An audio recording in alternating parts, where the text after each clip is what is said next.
বগুড়া শহরের জলেশ্বরী তোলায় একটি শোরুমের উদ্বোধনী দিনে ছাড়ের পণ্য কিনতে শত শত মানুষ হুমড়ে খেয়ে পড়ে ওই দোকানে। সকাল 10টায় দোকান খোলার কথা থাকলেও এর 1 ঘন্টা আগেই কয়েক হাজার মানুষ ওই এলাকায় ভিড় জমায়। পরিস্থিতি সামলাতে পুলিশ ও সেনাবাহিনীকে ডাকা হয়। তাদের হস্তক্ষেপে টানা 4 ঘন্টা পরে পরিবেশ শান্ত হয়। কথায় আছে, বাঙালি ফিরি পেলে আলকাতরা খায়। ঠিক এমনই এক ঘটনা ঘটেছে বগুড়ার একটি পোশাক শোরুমের মূল্য ছাড়কে ঘিরে। বুধবার শহরের জলেশ্বরীতলায় অবস্থিত লাইফ ওকে নামে একটি শোরুম তাদের বিভিন্ন পণ্যের উপর মূল্য ছাড়ের ঘোষণা দেয়। 50 টাকায় একটি টি শার্ট এবং 150 টাকায় একটি শার্ট কিনতে উপচে পড়ে ক্রেতারা।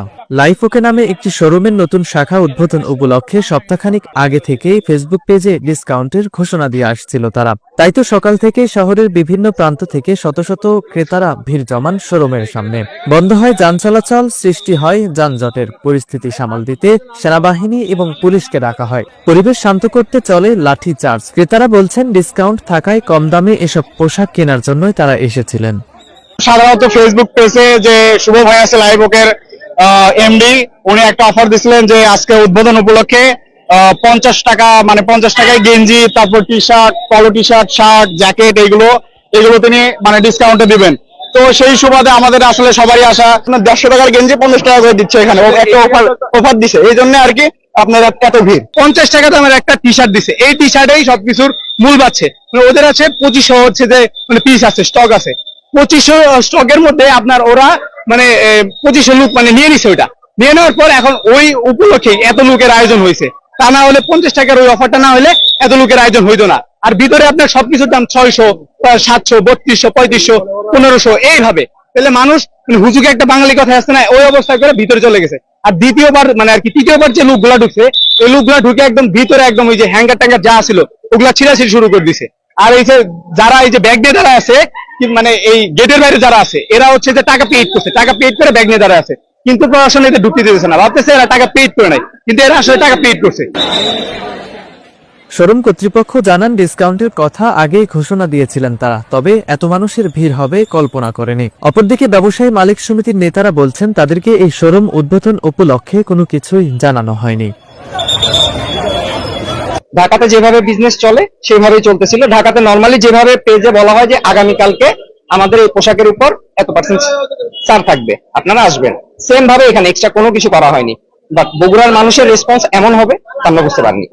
এখন আমাদের শোরুম উদ্বোধন আজকে 5 তারিখে, আমরা অনেক আগে থেকে এখানে ব্যানার লাগিয়ে রেখেছি। মালিক সমিতি থেকে আমাদের সাথে কেউ যোগাযোগ করেনি, আমরাও এখানে নতুন, আমরা জানি না কে মালিক সমিতির কি। আমাদের সাথে যোগাযোগ করা হলে আমরা ওনাদের সাথে অবশ্যই কোঅপারেট করব।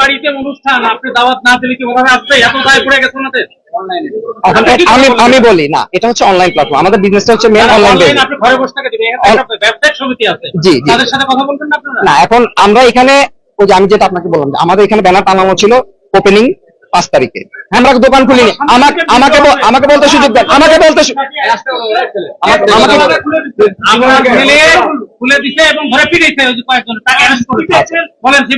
বলবো। এখন ভিতরে আপনারা বাইরের মানুষ যেমন দেখছেন, ভিতরেও প্রচুর জ্যাম ছিল, ভিতরে মানুষজন আতঙ্কিত।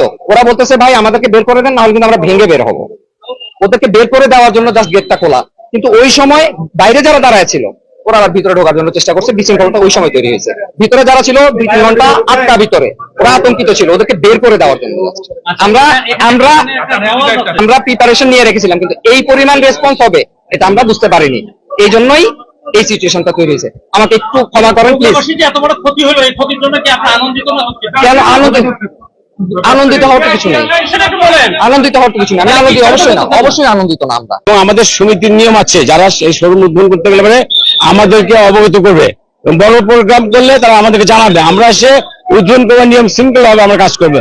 ইতিপূর্বে বড় বড় শোরুম উদ্বোধন হয়েছে, আমরা ছিলাম, সুন্দরভাবে সুষ্ঠুভাবে আমরা পরিচালনা করেছি, এবং আমরা এই ব্যাপারটা পুলিশ প্রশাসনকে সবসময় অবগত করি।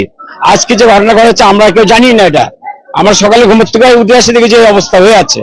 এই জন্য বাড়ির মালিক এবং শোরুম মালিক দায়ী থাকবে। এটা শুধু এই শোরুমটা না, আশপাশে যে শোরুমগুলো আছে যদি লুটতরাজ হয়, তাহলে আমার বাড়ির মালিককে এবং শোরুমের মালিককে দায়িত্ব বহন করতে হবে। এটা একটা শোরুমের কারণে জলশীতলায় কয়েকশো দোকান বন্ধ হয়ে গেছে। আমাদের অনেক ক্ষতি হয়েছে, অন্তপক্ষে 5 কোটি টাকা সেল হয় এটা প্রতিদিন। আমার বেশি হবে, কম বেশি হবে, তো বেশি হতে হয় পার ডে। ঠিক আছে, শেষ সেটা বিক্রিটা বন্ধ হয়ে গেছে আমাদের। সকালবেলা আমাদেরকে যে লাইফ ওকে তাদের যে ওনাদের যে ম্যানেজার, ওনারা আমাদের থানায় যোগাযোগ করেন যে তারা আজকে শোরুম উদ্বোধন করছে, কিন্তু তাদের প্রত্যাশার চেয়ে অনেক বেশি কাস্টমার তারা আসলে এখানে চলে এসেছেন। তাদের এই ক্রাউডটা তাদের আর নিয়ন্ত্রণে ছিল না। তো যেহেতু জলেশ্বরী তলায় এমনি বগুড়ার আসলে ব্যস্ততম জায়গা, এর মধ্যে হচ্ছে হাজার হাজার ক্রেতা আসার ফলে এখানে একই সাথে যানজটের যেমন সৃষ্টি হয়, একই সাথে হচ্ছে তারা আসলে সেইভাবে কাস্টমারদেরকে তারা সার্ভিসও দিতে পারছিলেন না। তো তাদের এই আহ্বানে আমরা আসলে এসে আমরা সেনাবাহিনীর সহযোগিতায় আমরা আসলে একটু উৎসুক জনতা, আপনারা জানেন যে ক্রেতার সাথে আসলে উৎসুক জনতা আসলে এসেছিল, আমরা সবাইকে বুঝিয়ে আমরা আসলে চলে যেতে সক্ষম হয়েছি। এখন আস্তে আস্তে পরিস্থিতি স্বাভাবিক হয়ে যাচ্ছে। আপনারা ইতিমধ্যে দেখতে পাচ্ছেন যে আমরা আসলে একটা লেন অলরেডি খুলে দিয়েছি, রিক্সা চলাচল করতেছে, যানবাহন চলাচল করতেছে। আশা করছি কিছুক্ষণের মধ্যে এটি ঠিক হয়ে যাবে। যে শোরুম উদ্বোধন হবে এই সংক্রান্ত বিষয়ে কি আপনাদের কাছ থেকে পূর্ণ কোনো অনুমতি বা না। অবগতি করেছিল কিনা? আমরা আসলে এই বিষয়ে আসলে কোনো ভাবে অবগত ছিলাম না। আজকে তারা যখন আসলে নিয়ন্ত্রণের বাইরে চলে গিয়েছে তাদের পরিস্থিতি, তারা যখন দেখছে যে তারা আর পারছে না, তখন আমাদেরকে জানিয়েছেন। আমরা আসলে আজকেই জেনেছি, তারা আমাদেরকে পূর্ব থেকে আসলে জানায়নি। আসলে ওনারা অভিযোগ করেছেন 3 জনের বিরুদ্ধে। আমরা আসলে ওনাদেরকে জিজ্ঞাসাবাদের জন্য আমরা নিয়ে যাব। ধন্যবাদ সবাইকে, ধন্যবাদ। না না, স্টাফরা না, এটা হচ্ছে তারা মানে বলছে না, মানে সেনাবাহিনী আমাদের কাছে অভিযোগ করেছেন এই 3 জন তারা আসলে মানে মালামাল মানে পেমেন্ট না করেই তারা মাল নিয়ে চলে যাচ্ছিলেন। পরিস্থিতি স্বাভাবিক হলে বন্ধ ঘোষণা করা হয় লাইফ ওকে নামের ওই পোশাক শোরুমটি।